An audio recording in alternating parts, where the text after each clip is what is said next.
Donna lived with her husband, Walter, who had become more and more controlling even though he didn't work. Walter stayed at home and handled the housework, while Donna worked to support them financially. Their arrangement was supposed to provide stability, but Walter's controlling behavior made Donna feel like her efforts didn't matter. One day, Walter, with a smug look on his face, announced that he was going to let his parents move into their house and suggested that Donna could live with her in-laws without even asking her opinion. Donna was shocked and speechless at his audacity, especially since she owned the house. This moment was a breaking point for her. She had tolerated Walter's overbearing attitude for too long. Walter often gave orders as if he had the right to do so. Once he even demanded that Donna get him ice cream late at night while he relaxed, even though she was exhausted from work. When Donna suggested he could get it himself, Walter laughed and hinted that upsetting him could lead to consequences. His behavior wasn't just frustrating, it was exhausting. Donna felt increasingly disrespected and unappreciated, and she began to question whether she could continue living with someone who acted superior just because he was the husband. She realized that if things didn't change, she couldn't go on like this. Walter needed to understand how his actions were affecting her, and Donna decided it was time for him to face the consequences of his behavior. At that moment, I realized that dealing with Walter on top of my already stressful job would push my stress levels to the limit. So I told him, "I'm really tired. I'm sorry, I'm going to rest in my room." Walter didn't like my response and blocked my way, challenging me, "Wait, what's with that attitude towards your husband? I could kick you out right now if I wanted to. Do you think it's okay to upset your spouse like that?" He looked furious. I couldn't believe how he could act so authoritative without contributing financially and how easily he could upset me, yet he couldn't handle even the slightest inconvenience himself. It was like dealing with a child's tantrum.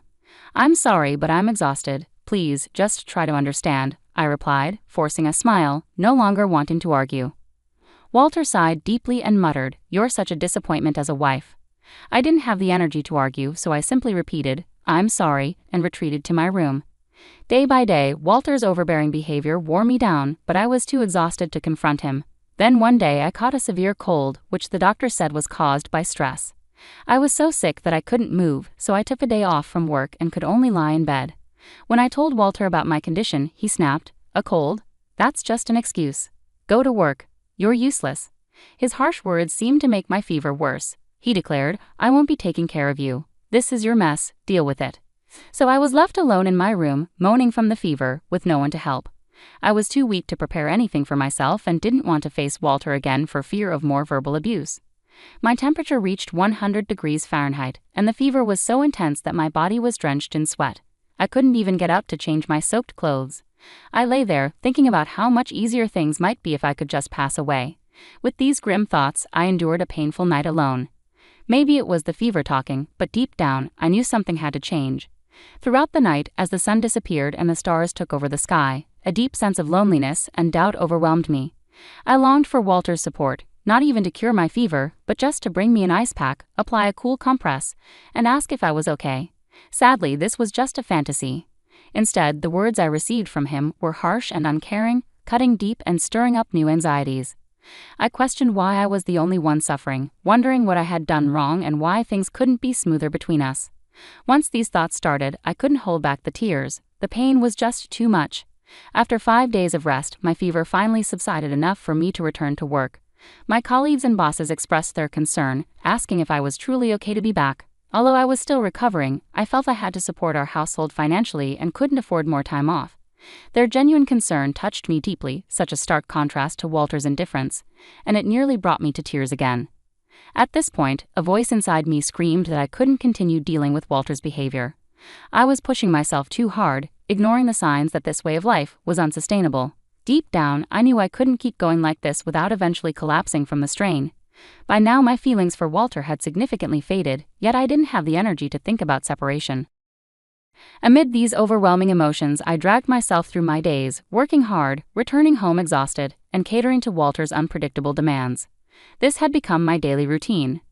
Then one day, while I was trying to find a moment of peace in my room, Walter called out, wanting to discuss something serious.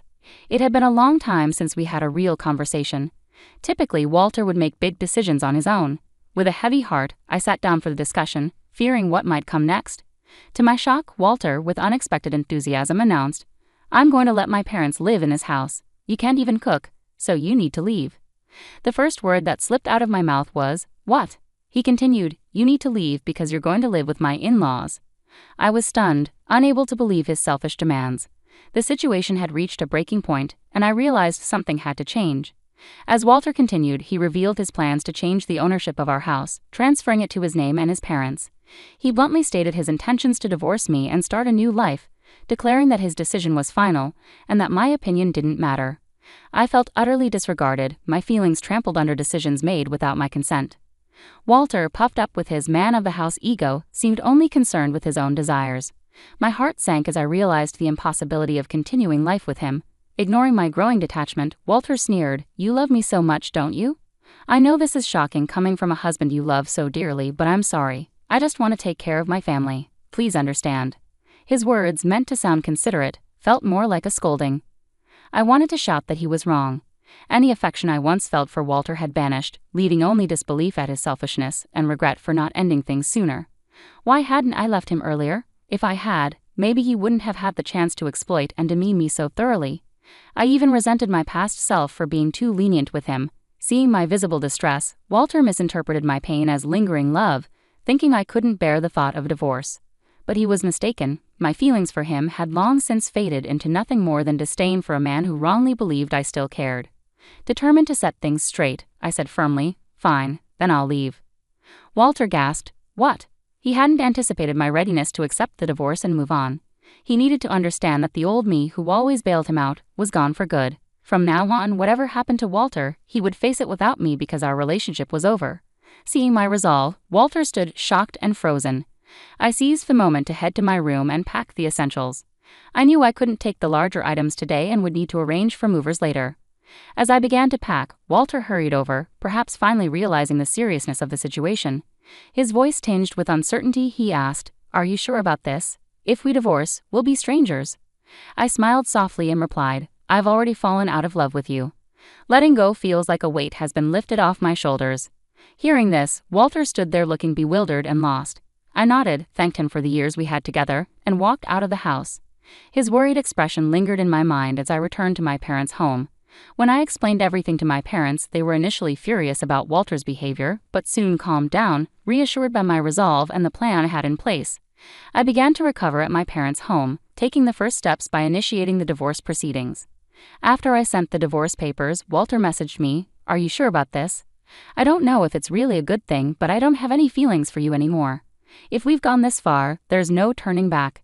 His message ended with a request to speed up the divorce. "I feel so much better now that you're gone, so fill out the divorce papers quickly," I replied, but received no response. A few days later, I received the completed divorce papers from Walter, with his sections already filled out. I promptly completed my part and submitted it to the county office. Now, Walter and I were officially divorced. During the divorce, we divided our assets. Walter received the house, as he had insisted, so I transferred ownership to him and chose to move on. The house had never really felt like home to me, it was more of a burden. Instead, I sought alimony from Walter, which his parents initially covered since he wasn't working. However, he was now job hunting, likely planning to repay them once he secured employment. But, as often happens, reality doesn't always align with plans. A month after the divorce was finalized, I had moved out of my parents' home and into a new place, enjoying a more peaceful life. Then I received a call from Walter. Honestly, it was annoying. I could guess why he was calling, but ignoring him might lead to more complications, so knowing I'd have to address it sooner or later for the sake of my future, I answered the phone with a firm, "Hello, what do you want?" Completely fed up, I wanted him to get straight to the point. Reluctantly, I listened as he pleaded, "Please help me." His desperate tone made me chuckle. Walter was clearly in a tough spot, and while part of me felt distant, another part was mildly amused by the irony of his desperation. Walter's call caught me off guard. I hadn't expected things to have deteriorated so quickly. "Well, what's going on? You need to tell me the whole story." I replied, half amused by the situation, suspecting why Walter might be struggling but wanting him to lay it all out himself. With a hesitant voice, stumbling over his words, Walter began to explain. He had taken over the house after our divorce and managed it fine for a month. However, he now faced a rent payment he couldn't meet due to his unemployment. Desperate, he had asked my former in-laws, who were on a pension, for help. But the rent was much steeper than anyone anticipated, about $2,500, a sum they couldn't afford on their fixed income. My former in-laws were livid, accusing him of misleading them. "This isn't what we agreed to," they insisted, placing the blame squarely on Walter. Feeling lost and unsure, Walter called me, nearly in tears. I didn't realize the rent would be so high. The place is a mess now. What are you going to do about it? Frustrated and overwhelmed, Walter was now trying to pin the blame on me. Admittedly, I hadn't discussed the specifics of the rent before our separation, but it was Walter's folly to assume responsibility for the house without understanding the financial commitments involved.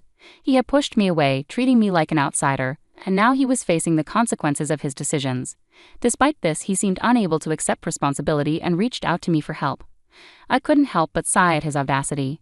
Ignoring the strain in his voice, Walter continued urgently, "Please, I need your help. We can't keep going like this. I need you." His desperation was palpable. The rent due date had likely already passed, which meant they might be behind on payments. The landlord of that house had a reputation for being temperamental and strict about rent deadlines. I remember being warned repeatedly when I was still living there, never be late with the rent. If they missed a payment, they would face serious repercussions. Walter, having met the landlord a few times, knew exactly how intimidating they could be. His call was a last-ditch effort driven by sheer desperation. When Walter called me, pleading for help, he said, "Please just cover the rent for 1 month. I don't have anyone else to turn to. You still care about me, right? If someone you care about is in trouble, you should help them out." His tone was still self-centered, as if he hadn't changed at all. I wanted to tell him straight that my feelings for him had long since faded, but instead, I held back and replied coldly, "I'm sorry, but I don't have any obligation to help you. You were the one who cut me off, and now you expect me to assist you when it's convenient for you. That's not fair." Walter tried to defend himself. "Please don't be so cold. I really can't handle this alone. Whether you still love me or not doesn't matter now. We were married once, right? Can't you help me out just this once?" "No, you were the one who left me. Even before that, my feelings for you had already cooled. It's been a long time since I stopped loving you," I responded firmly. Hearing Walter's dejected voice on the other end, he said, "I can't believe it," which struck a chord deep within me. For so long I had endured everything, even when Walter was selfish, took me for granted or mistreated me, especially when I was sick. I stayed by his side, hoping to salvage our marriage. I worked tirelessly for the life we had, but this was the outcome. Why hadn't I left sooner when my love for him faded? Why didn't I distance myself earlier? These regrets flooded in, mingling with the anger I felt toward him. Walter never truly faced me, never showed real concern, never protected me, and never embraced the idea of navigating life together as a team. All this time, he treated me like a maid, a mere money-making machine. Each time he acted this way, he seemed oblivious to my suffering. Yet now, despite all this being a result of his actions, he came pleading for help as if he were the victim. His self-centered attitude was repelling. "Please help me. I'm begging you. What about getting married again? Let's start over properly this time." "I promise I'll never push you away again," Walter proposed desperately. I couldn't help but feel a mix of incredulity and annoyance.